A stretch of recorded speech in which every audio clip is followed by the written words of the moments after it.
պարզվում է, որ տիկին Աննա Հակոբյանը սկսել է հիշել, թե ինչ է տեղի ունեցել 44 օրյա պատերազմի ժամանակ։ Նա ուզում է հիշել բոլոր այն տղամարդկանց, ում որ ինքը հանդիպել է այդ պատերազմի ընթացքում։ Ընդ որում ոչ միայն ուզում է հիշել, մտաբերել, թե ում հետ է հանդիպել, այլ ում հետ ինչ հարաբերություններ է ունեցել եւ ինչքանով են այդ հարաբերություններից հետո այդ տղամարդիկ իր մոտ տպավորվել։ Ես կարծում եմ, որ Արցախի պաշտպանության բանակի շատ գեներալներ, շատ զինվորականներ եւ քաղաքացիական անձիկ միգուցե հիմա պետքա զգուշանան Աննա Հակոբյանը սկսել է հիշել։ Ու նրա հիշողությունները կարող է շատ մեծ ընդլայնված ցանկ ունենան։ Մարդիկ պետքա զգույշ լինեն նրա հիշողություններից։ Բայց կարծում եմ, որ ինքն էլ պետքա զգույշ լինի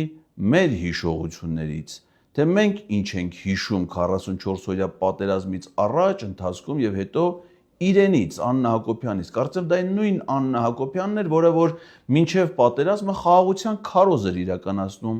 կանանց հետ Արցախի պաշտպանության բանակի առաջնագծում։ Դա միգուցե նույն Աննա Հակոբյանն էր, որ տիկին Մեհրիբան Ալիևային հրավիրեց Շուշի։ Տիկին Մեհրիբանը իհարկե եկավ, բայց ինքը չգնաց նրան այնտեղ դիմավորելու, հյուրասիրելու եւ մուղամ հրամցնելու, բայց տիկին Մեհրիբանը մասնակցել է մուղամի փառատոնին Շուշիում այդ հայտարարություններից հետո։ Մենք կարծեմ հիշում ենք, որ տիկին Աննա Հակոբյանը 2020 թվականի սեպտեմբերին, օգոստոսի վերջ, սեպտեմբերի սկիզբ, անհասկանալի կանանց հետ Արցախի պաշտպանության բանակի զորամասերից մեկում ինչ-որ անհասկանալի վարժական հավաքների էր անցկացնում մարտական զենքից կրակային պատրաստությամբ, պատերազմից 1 ամիս առաջ։ Մենք հիշում ենք, թե ինչի էր Աննա Հակոբյանը գտնվում Արցախում, առհասարակ, ինչ նպատակով էր ինքը այնտեղ գտնվում, ում հետ էր հանդիպում։ Իհարկե հանդիպան շատ մանրամասների մասին մենք տեղյակ չենք, ուղղակի լսել ենք որոշ աղբյուրներից։ Բայց հենա իր տպավորությունների մասին ինքն է ուզում փնտրի գտնի տղամարդկանց, աստորեն այնքան շատ են եղել, որ մի մասին նույնիսկ չի հիշում։ Կամ հիշում է, բայց լավ տպավորված չի հիշում։ Բայց մենք հիշում ենք։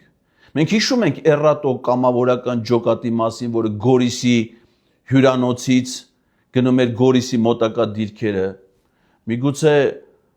հայտնի հետախուզ Արթուր Ավանեսյանին ինքը չի տեսել, որովհետև Արթուր Ավանեսյանը դժվար գտնվեր այդ ժամին այդ գիշեր Գորիսի հյուրանոցում, որպեսզի նա հանդիպած լիներ Աննա Հակոբյանի։ Դե առհասարակ հետախույզները դժվար թե հանդիպեին Ստեփանակերտում գտնվող անհասկանալի կանանց։ Նրանք պատերազմի ժամանակ որպես կանոն իրականացրել են մարտական խնդիրներ եւ հետախուզական գործունեություն են իրականացրել թշնամու տարածքում։ Միգուցե Աննա Հակոբյանը փնտրել է Արթուր Ավանեսյանին, որովհետև մտածել է, որ քանի որ ինքն էլ է թշնամի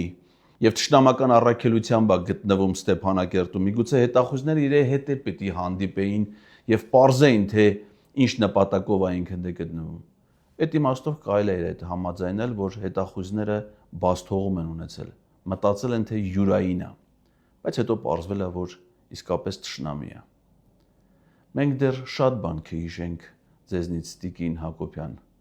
եւ շատ բան կհիշենք նաեւ այն փառավոր զինվորականներից,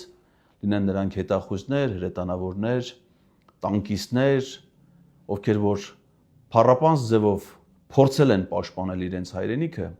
բայց դա իրենց չի հաջողվել ձեր նախկին ամուսնու եւ ձեր փոքրիկ խմբակի դավաճանական գործողությունների հետևանքով։ Մենք ձեր հիշողությունները կթարմացնենք, տպավորությունները նույնպես։ Ձեր բաժանումը ձեր ամուսնուց բաժանում չի ձեր ճակատագրից ու ձեր գործած մեղքերից։